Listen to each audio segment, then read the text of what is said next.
Bon, c'est parti pour une vidéo un petit peu bateau qui va me faire culpabiliser de l'avoir faite à la fin de l'année prochaine parce que j'aurais tenu aucun de mes objectifs pour cette année. Bonsoir, c'est Johan et j'espère que vous passez de super fêtes de fin d'année pour ma part. Ça se passe bien. Et aujourd'hui, on se retrouve pour une vidéo rétrospective de l'année 2021 et une présentation de mes objectifs pour cette chaîne et le reste en 2022. C'est parti!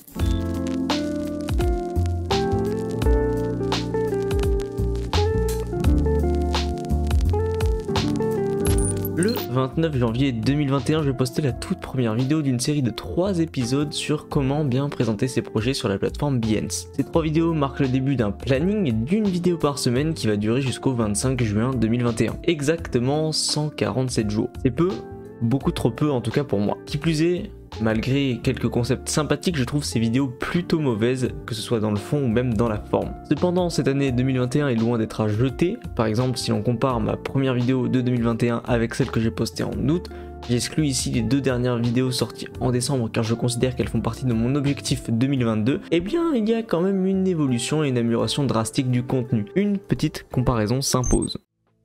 Et donc pour cette première partie, on se retrouve directement sur Behance parce que pour moi personnellement je pense que c'est pas la peine de faire des trucs sur Photoshop. Vraiment le but d'un projet social media c'est juste de montrer vos compétences, donc il n'y a pas spécialement besoin d'en faire des caisses. Alors hop, on est une semaine après, donc bon, j'ai mis des bruits de coq sachant que je tourne à minuit et demi, c'est un petit peu ridicule mais bref. Donc pendant que je vous parle, je vais vous mettre quelques dessins que j'ai réalisés pendant la période de la semaine dernière, donc la période où j'ai testé la tablette, et je vais vous dire du coup maintenant les points positifs et négatifs que j'en ai retirés après une semaine d'utilisation. Voilà, on voit bien que la qualité du micro est bien meilleure, le montage aussi, mais surtout le plus important, je m'exprime beaucoup mieux. Et j'ai un script et j'ai amélioré mes talents d'orateur. Mais il persiste un énorme problème, un problème drastique pour moi. Mes vidéos ne racontent rien.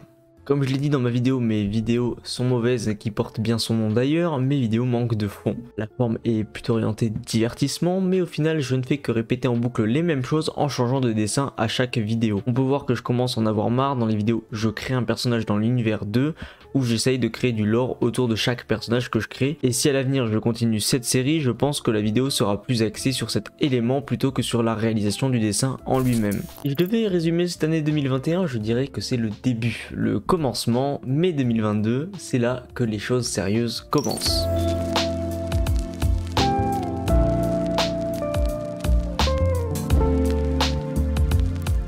Alors quoi de neuf pour 2022? On va chapitrer ça en 3 parties. En petit 1, on va parler de YouTube et des réseaux sociaux en général. En petit 2, les projets personnels. Et en 3, le reste, un petit peu la catégorie fourre-tout. C'est parti.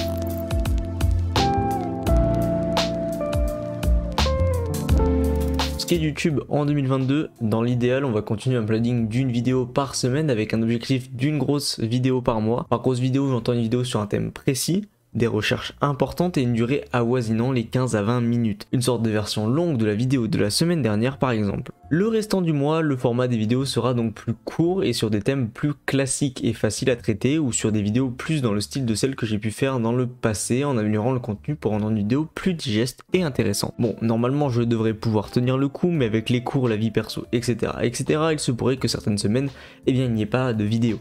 Nous verrons bien. Au niveau des autres réseaux, je pense privilégier TikTok. On est d'accord pour dire que c'est la plateforme pour buzzer et développer une audience en 2021, et je pense que ça continuera en 2022. Je pense aussi essayer de reprendre Twitch quand j'aurai une petite communauté sur YouTube. J'ai déjà tout prêt et en fait il ne manque plus qu'à se lancer. Après bien sûr je reste actif sur Instagram et Twitter pour poster mes dessins et mes créations et pour discuter avec vous.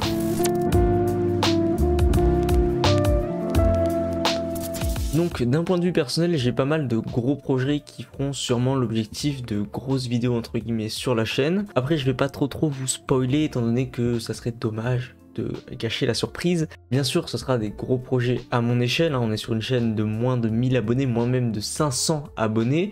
Donc c'est des gros projets à mon échelle et si on compare avec des têtes d'affiche du YouTube Game, c'est ridicule. Mais j'espère que ça vous plaira quand même, en tout cas restez connectés en 2022 parce qu'il y aura des trucs sympas quand même.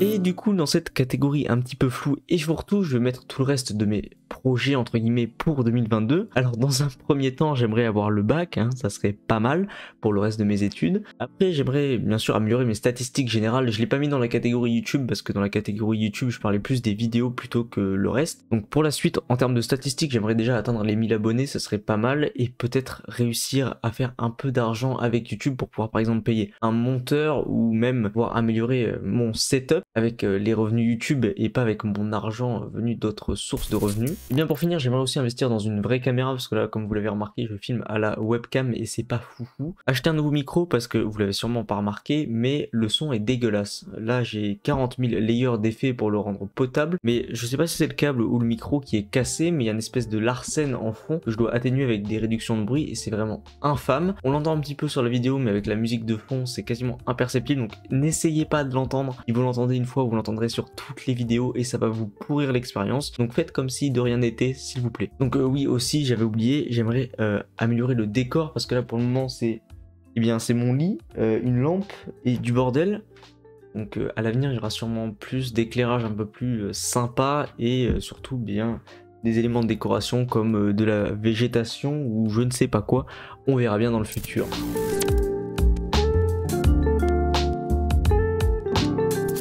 On arrive à la fin de la vidéo. Si le programme vous a plu, eh bien n'hésitez pas à vous abonner, à mettre la cloche, un petit like et à me suivre sur mes différents réseaux disponibles en description. C'est gratuit et ça permet d'être au courant de toutes les prochaines vidéos et de toutes mes actus. 2021 a été vraiment une année difficile, que ce soit d'un point de vue pandémique ou même du reste. En fait, c'est une année quand même assez importante. Il y a beaucoup de problèmes et 2022 s'annonce tout aussi problématique, que ce soit d'un point de vue Covid que d'un point de vue politique avec les élections présidentielles. J'espère tout de même qu'elle sera plus reposante et plus productive d'un point de vue YouTube pour moi. Sur ce, ciao tout le monde, c'était Kauza, ou plutôt Johan, à l'année prochaine.